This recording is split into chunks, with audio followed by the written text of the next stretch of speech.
Hello, welcome to Secure Talk, your trusted source of information on the latest threats, trends, tools, and technology related to cybersecurity. Hello, everybody. Welcome to Secure Talk. My name is Mark Schreiner, and I'll be your host for this episode of Secure Talk. Today, we're going to be talking to Mr. Jeff Williams, who is the co-founder and CTO of Contrast Security. Jeff is also one of the founders of the Open Web Application Security Project Foundation, which I think is also known as OWASP, which is a nonprofit organization that helps to disseminate information related to security development or DevOps security, etc. But before we get too far into this, let's welcome Jeff. Jeff, how are you today? Hey, great, Mark. Thanks for having me. Hey, my pleasure. I noticed that normally you're located in Washington, D.C. How are things back there these days? Probably a large amount of activity, I would think. Well, I'm just happy that it's warming up. We're coming out of winter, so the daffodils are blooming. So there's some good news. I like to focus on the good news. I think that with the Ukraine situation and the current political situation, it's always a bit of a circus in DC. Yeah, let's focus on the flowers. No, it's funny. Yeah. You mentioned daffodils because I'm from Washington State, and that's one of the things that let us know that spring's on the way. I did spend 5 years in Japan, and they don't know what a daffodil is, but they know what the cherry blossoms are. So, because that means spring's on the way. So we all have our little, harbingers there. So hey, Jeff, we're going to talk to you about serverless technology. Before we do that, maybe you can tell us a little bit about Contrast Security. Yeah, so Contrast Security is a newer application security company. There's a sort of a first generation of AppSec companies that started up in the early 2000s that created static analysis tools and dynamic analysis tools and web app firewalls. And for a long time, that was kind of the way to do it. And over time, applications have gotten more complicated. They've changed their architecture. And actually, as we'll get to, serverless is like continuing that trend. And the tools stopped working as well. And so Contrast is trying to serve the modern application or designed to work in a much different way, sort of continuous monitoring and analyzing from the inside out as opposed to trying to scan from the outside in. And we can talk a little bit more about why, but the benefits are that it's much more accurate, fits into modern development processes much better. And ultimately helps you. I would say it helps you become healthy as a security organization, as opposed to, the signs of unhealthy security are things like massive backlog of vulnerabilities, really long feedback loops. Like I think one of those traditional companies published a study that said it takes 290 days on average to fix a vulnerability that was already found. That's just way too long. There's no feedback loop there. There's no DevOps. And so, AppSec has to change. It has to keep up with modern security. And we have a whole platform designed to help companies do that. Well, it's interesting. At what point did you start to see a shift from kind of the traditional perimeter approach to security versus, we need to build it in or bake it into our apps? Yeah, it's funny that the security community is really good at like divergent thinking. Right. On the one hand, they say you got to build security in, and at the same time, they're trying to sell you tools that scan from the outside and generally work at the end of the life cycle. And I think we're doing a really good job of changing that, giving developers tools that they actually want to use, that they can be effective with. Because ultimately, there's an economic problem in application security. All the work can't go through a small application security team. If you've got thousands of developers, you can't have a team of like 10 people that all the work has to go through. It just doesn't scale.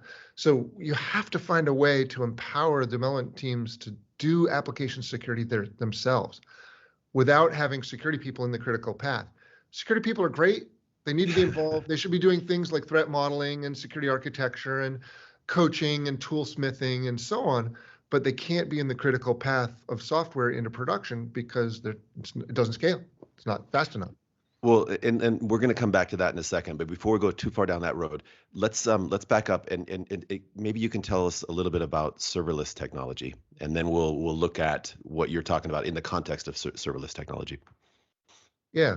So serverless, or functions as a service, is a way of building code without a lot of infrastructure. So instead of having to, go get some hardware, install an operating system, put on an application server, put in your application, and then manage that thing over time, instead, you can just take that little piece of business logic that you wanted to act, that was the whole point of all that work. Instead, you can just take that little piece of business logic and drop it into Amazon or Azure or GCP. They all have functions, and they will run that code for you in an incredibly scalable way. So in sort of consumption-based compute, so that if you need it to scale, it'll scale automatically. But you get what you were shooting for, putting that code out there so people can use it, but you don't have to host all that infrastructure. So it fundamentally changes the economics of creating a compute environment. When you outsource, the hosting to, AWS or to one of the other cloud providers, are you in some sense outsourcing part of the infrastructure security? Absolutely. And you should. So, because because one of the conflicts is, traditionally we had this perimeter approach, and that perimeter approach oftentimes really is dealing with infrastructure, right? Yeah. And so if your infrastructure is secure but your apps aren't, that's still an issue. And so what I'm assuming you're going to say is, hey, you can outsource to these cloud providers, but you still need to secure your application. Is that where we're going? Oh, well, sure. Absolutely.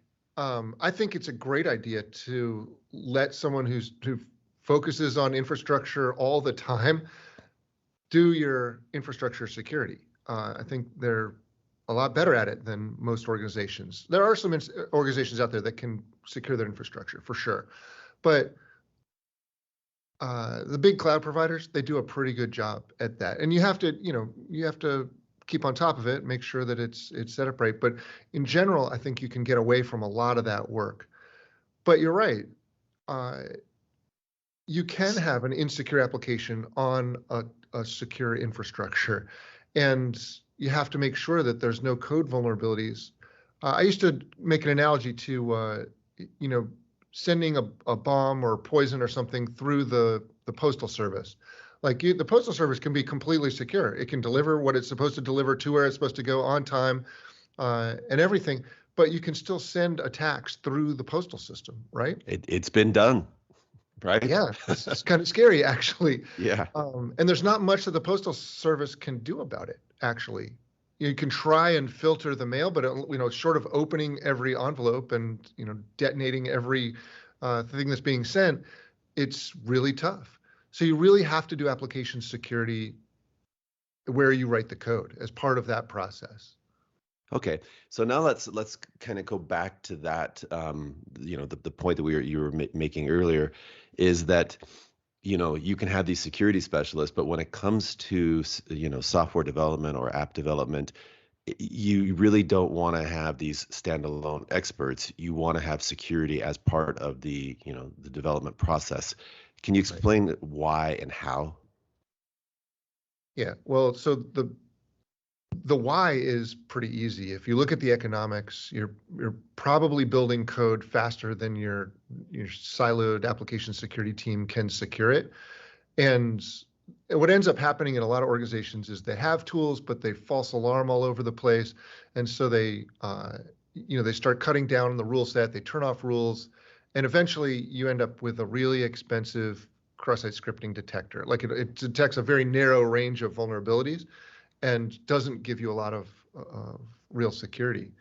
So the how is, I think, there's a few steps. First, you have to find tools that are fast and accurate.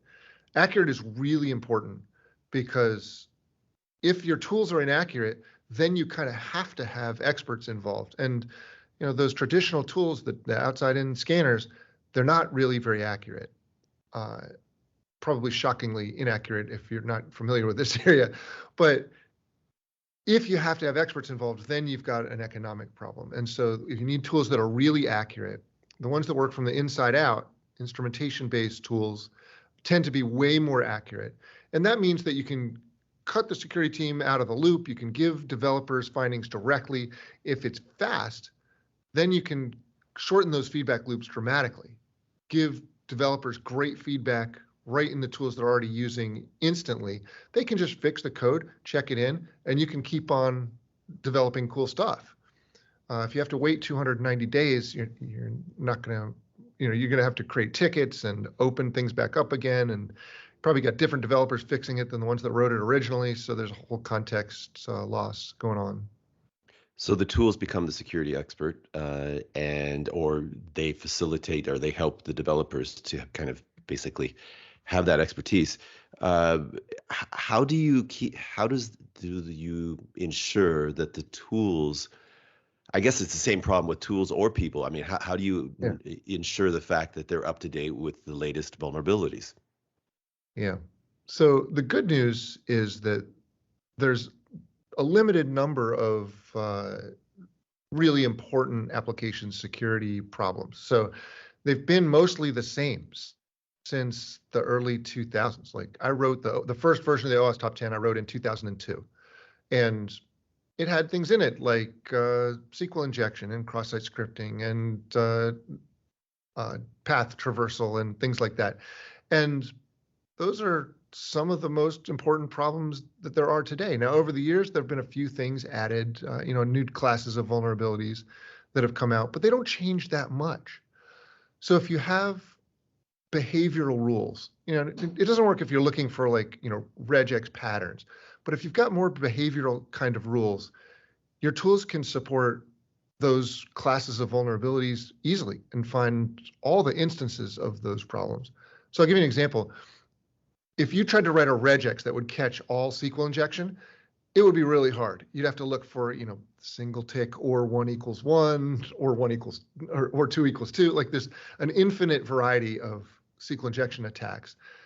But if you have a rule that says, hey, your application should never take untrusted data and put it in a query without escaping or parameterizing it first, that's a rule that you can enforce across everything. And that's the kind of rule that we enforce with Contrast, and it's really effective. So there's not as much keeping up to date with stuff. Now you do have known vulnerabilities, like the kinds of vulnerabilities in Log4j that just created a big problem for companies. Known vulnerabilities in libraries is something you do have to keep up with. And there you need someone with a good database that's monitoring the situation and keeping their database up to date with all the latest vulnerabilities.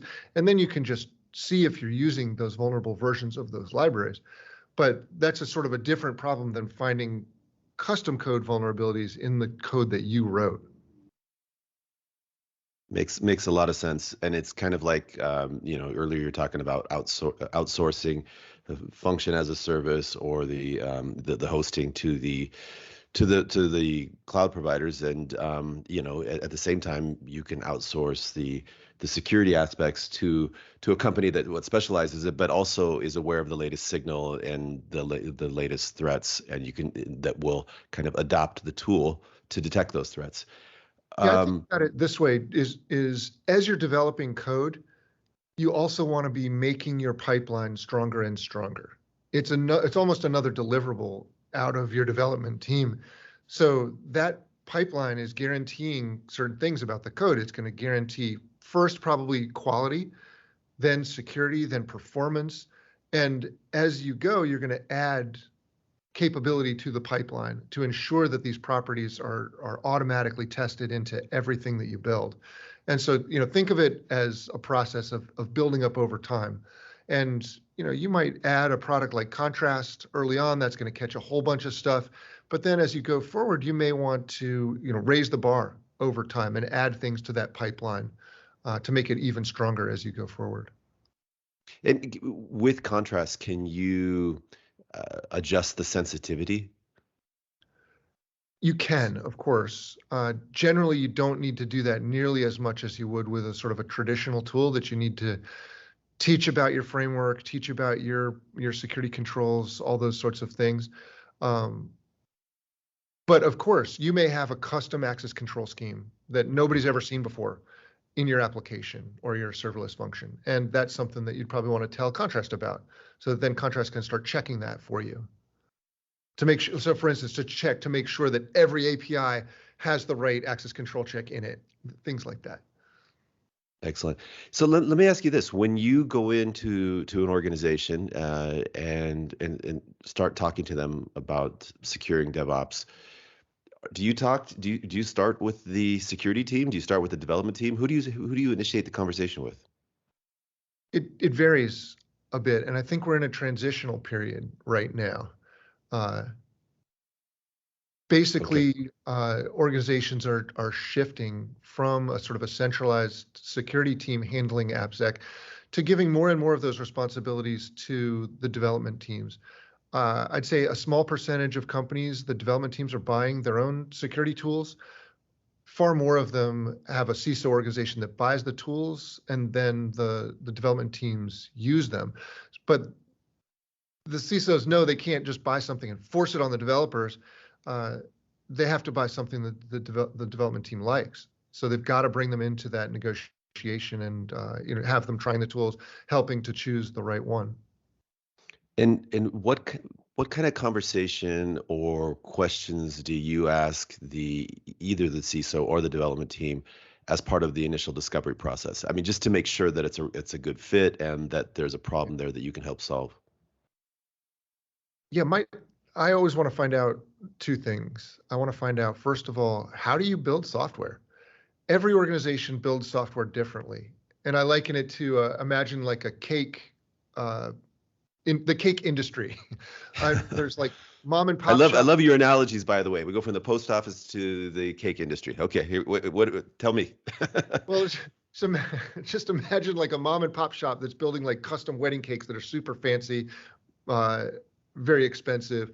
And on the other end of the scale is like a tasty cake factory that's pumping out, automated Twinkies or whatever.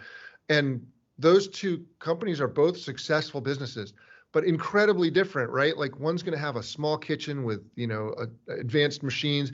The other one is going to have, a massive amount of factory style, full automation. It's just a very different kind of thing. And everyone builds software differently. Some have, small teams building APIs. Others have large teams building monolithic applications. Everyone's on a sort of at a different point in their evolution to DevOps. Like there's very few companies that I would say are like really fully actualized as achieving all the DevOps ideals. And so you have to go find companies where they are and talk to them about, okay, what do your pipelines look like? Where is the best place to do security testing? How should we handle the output? Like, traditional tools, you run a scanner and you get a PDF report, and companies throw it over the fence to the development team, who has to go through a 500-page PDF that's full of false positives, and it's a really unpleasant process. I've been on the receiving end a number of times. So what we try to do is understand how they build software, figure out the right place to put the testing, and then figure out the right way for that company to consume the results. So, it's not a PDF report. Like I'm pretty sure in no organization is that the best way to do it, although maybe audit needs the PDFs. But it's much better to consume those vulnerabilities the way that they consume other problems. Like maybe it's through Jira, or maybe it's through Slack, or maybe it's by failing a build, or maybe it's like right in the IDE. But it depends on how developers build code. We have to be compatible with that. That totally makes sense. So that was so that was actually I forgot I said two things. That's the first thing I like to find out. And then the second thing is, where are you struggling? Almost everybody's doing something for security today, although you still do come across a company or two that's not doing any AppSec. But most folks are doing something. And so I want to figure out, like, okay, well, how's it working? Is it slowing down your pipelines to the point where you can't put security in the pipeline? and you have to do an async process to do the security testing and then catch up somehow. Is it, are you struggling with false positives? Is that causing you to waste a lot of security expert time or developer time? Did you, do the findings go directly to developers and they have to triage it, which is tough because they may not know? Are they doing pen testing? There's a bunch of different, aspects of how they're working that I like to find out and figure out how can we build on what they have? How can we evolve it to make a better, healthier AppSec program? Do you find that most organizations, when you have that conversation, that they're open to sharing that information, or are some organizations a little bit protective? It depends on the context. Some organizations are very open, and they really want to solve the problems. Other ones are more, hold things closer to their chest. They treat us, like a vendor and not a partner, and that's okay. I think what our goal is to, over time, build that trust and show them that we're a partner working with them to try to help them make a DevSecOps transformation. Yeah, I'm also curious about, a lot of time developers are really focused on what they perceive to be as the overall function of the app that they're developing. Okay, but oftentimes, I mean, in the world we live in now, security can be kind of productized or bundled with the app, right? I mean, I don't want to use any app that's not secure. And when I see that little, whatever it is, the HTTPS or something that kind of lets me feel more confident about the security of the product, I'm more inclined to use it. Do you see organizations kind of understanding that security is something that they can actually sell, or are most projects kind of like security is something that we have to add on, or is there a transition there? I don't think that a lot of companies are ready to really be public about what they're doing about security. I think it's going to take some government intervention to push that. And it's actually happening. Like under the new cybersecurity executive order, there's a number of efforts underway to make application security in particular much more visible. So with things like software bill of materials or SBOMs, they're talking about labels, and NIST is building a program around that. There's a new standard for application security, minimum standard for application security testing that's coming out. But I'll ask you this, do you bank online? I do. And what do you know about the bank that you use in terms of how they secure that online app that you're using? You know what? Embarrassingly little. Okay. Well, it's not your fault. It shouldn't be embarrassing because there's literally no information. You can't tell whether whether they do any security testing. You don't know if they've trained their developers. You don't know if they've secured their libraries. You don't know if they have open vulnerabilities that they haven't fixed. There's no way for a consumer to know anything about the security of the sites that they're trusting their lives to. If you think about all the things that we trust to software, it's your finances, your healthcare, your government, your pretty much everything, power grid, water, your defense. You can't get a plumber out to your house without going online and requesting service, and then you enter all your information, right? So it's really crazy. And so fundamentally, you've put your finger on the problem in the AppSec market is this information asymmetry between buyers and sellers. Buyers can't choose between competing products based on security because it's all secret. Mm-hmm. And so it actually, there's a economics principle called market for lemons. And they look at in the economics work, they look at the used car market and they say, hey, you can't ever tell whether the used car is a lemon or not. And so nobody pays full price for a used car. And ultimately that means that people with good cars can't sell them in the used car market because they can't get a fair price. And so ultimately that means everything in the used car market is a lemon.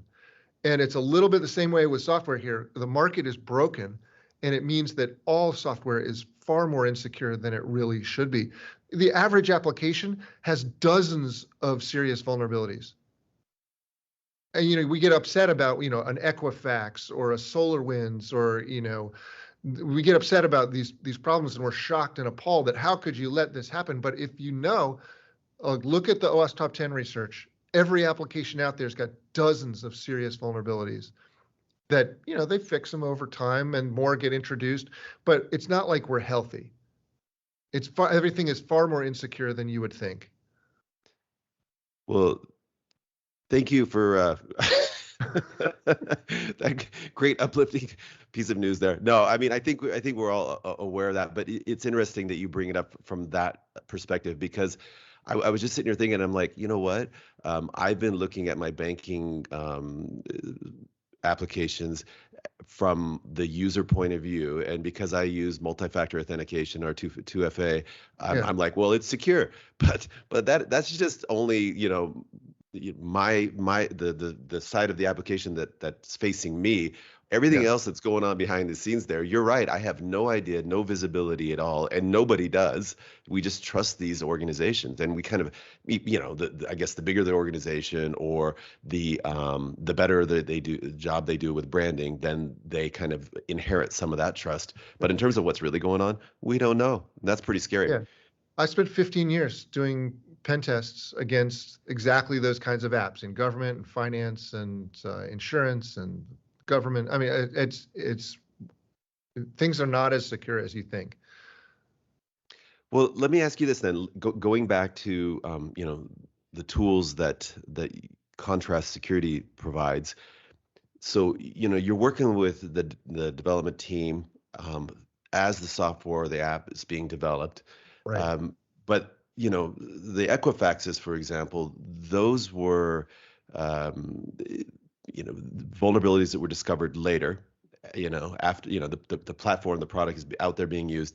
The vulnerabilities discovered, and they just failed to install a patch, right? I think they were, it was 3 or 4 months after the vulnerability had been discovered. Yep. So how does your tool kind of, because that's pretty much post-development, is that something that Contrast can help with, or do you have some suggestions around best practices in terms of, obviously, you need patch hygiene, but come on, I mean, instead of just saying it, what are some best practices? Yeah, there's really 3 fundamental processes that every company has to implement to do application security. The first is code hygiene. You have to have a process in place to make sure you're not introducing new vulnerabilities into software. And so for the Equifax situation, that was an expression language injection, and that's a kind of vulnerability that Contrast finds. We don't just look at the custom code and the libraries separately, but we look at the whole application as it's completely assembled and working. And so, we identified that kind of problem and would have pointed it out to them, and they could have gone in and fixed it. So that's one process you have to have. The second process is around what I'll call securing the supply chain. This is, hey, you've got all this software coming in from external sources like open source libraries and other sources. You've got to make sure that you understand the security of those components and can respond quickly if there's a new vulnerability that someone's discovered out there, which happens, I don't know, it's probably a few a week that are serious enough to really worry about, that are coming out that companies need to deal with.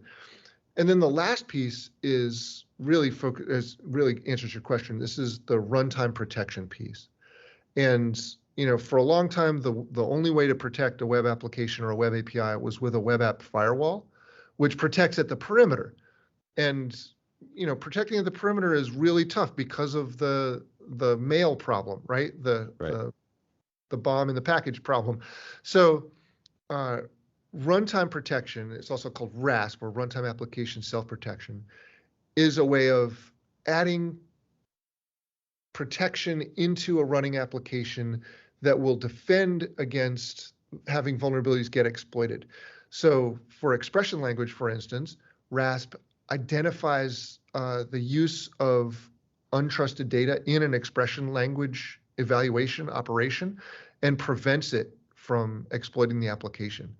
It can even work on, most WAFs sort of protect the front door, but actually modern applications, they've got like a zillion backdoors, right? There's queues and APIs on the back end and serverless functions, which is where we started the conversation. And so applications need to defend themselves, not just at the front door, but like all the side doors and back doors and windows and everywhere. And so that's something that RASP can do. It makes vulnerabilities much harder to exploit. And so I think that's a way that you can really respond to new vulnerabilities that come out. You know, if another Equifax happened tomorrow or another Log4Shell came out tomorrow, actually Contrast prevented both of those from being exploited even before they were announced. But imagine there's a new one that's that Contrast doesn't protect against, a new class of vulnerabilities. That could come out, but having RASP in place would allow you to quickly deploy a protection across your entire portfolio, as opposed to going spelunking through your organization trying to find out where you're using a particular library. Contrast would just know and prevent it from being exploited. That's good to hear. Let me ask you this: when you're deploying your tools, what's the process? And I mean, typically, do you do some type of demo or trial, and then if it's a go, how heavy is it, and what does it take? Yeah, so Contrast, we have a few different products, but I'll just talk about our Contrast Assess product, which is for finding vulnerabilities. It installs just like an APM tool, like New Relic or AppDynamics. You add our engine to your application server. It takes a few seconds. It's really pretty quick. And then after that, that application server will start reporting its own vulnerabilities forever. So it's easy to demonstrate, and we do usually do some demos, maybe a proof of value, where we come in and put it on a few of your applications. You can use it. It's easy. All you have to do is use the application normally. So, I don't know if you have a background in AppSec, but you could find complex vulnerabilities with Contrast, because it's really just use the application normally, and Contrast will analyze all of that and determine if there's any vulnerabilities there. And then it's the same thing for the Contrast Protect, which is the production side piece. Same agent, same install process. It just runs in production, and when you put it in that mode to protect against attacks, it's super high performance, sub-millisecond kind of performance, to protect against a broad range of kinds of vulnerabilities. Both of those include Contrast. They call it SCA, the software composition analysis, which is a fancy way of saying we look at the libraries and make sure you don't have any known vulnerabilities in your applications. So we're really trying to cover the full ground of AppSec with our products. Now, the serverless piece is a little bit different. There you install Contrast into your AWS environment or any of the other cloud providers. And once you install it there, it analyzes your applications from within that cloud environment. So Contrast actually puts a function in your environment, and it has access to do the inventory. It finds vulnerabilities. It analyzes the libraries.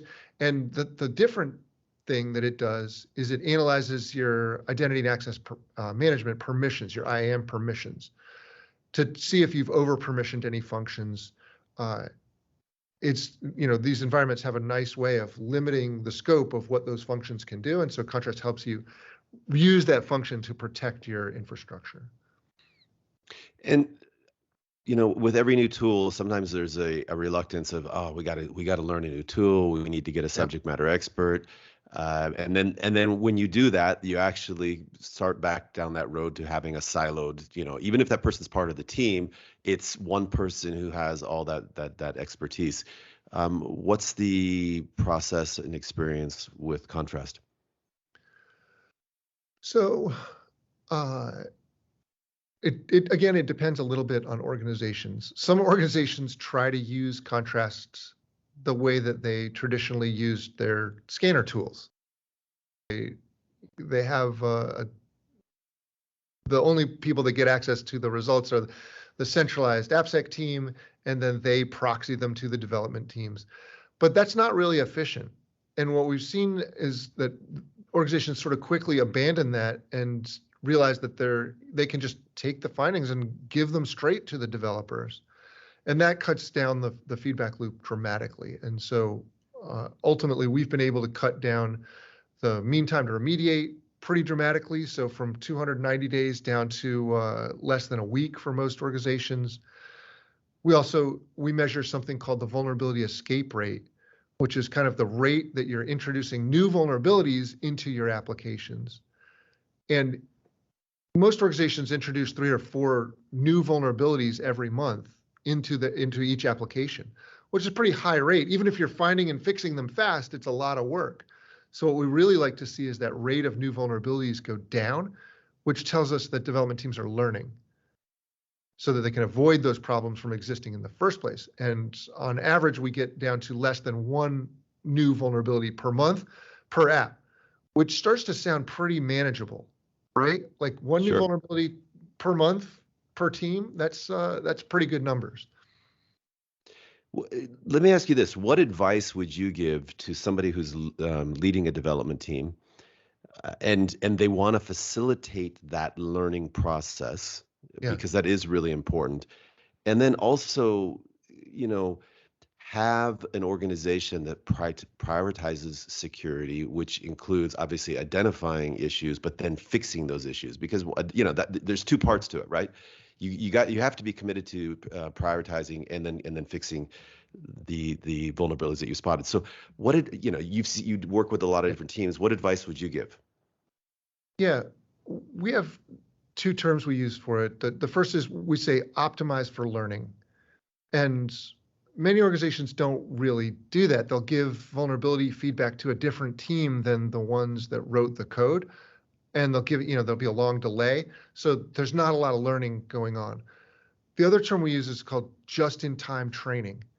And the idea here is as soon as a developer introduces a vulnerability by accident, then we want to give them the feedback right away in the environment that they're, through the tools they're already using. And if you can make that happen really quickly, then developers can learn.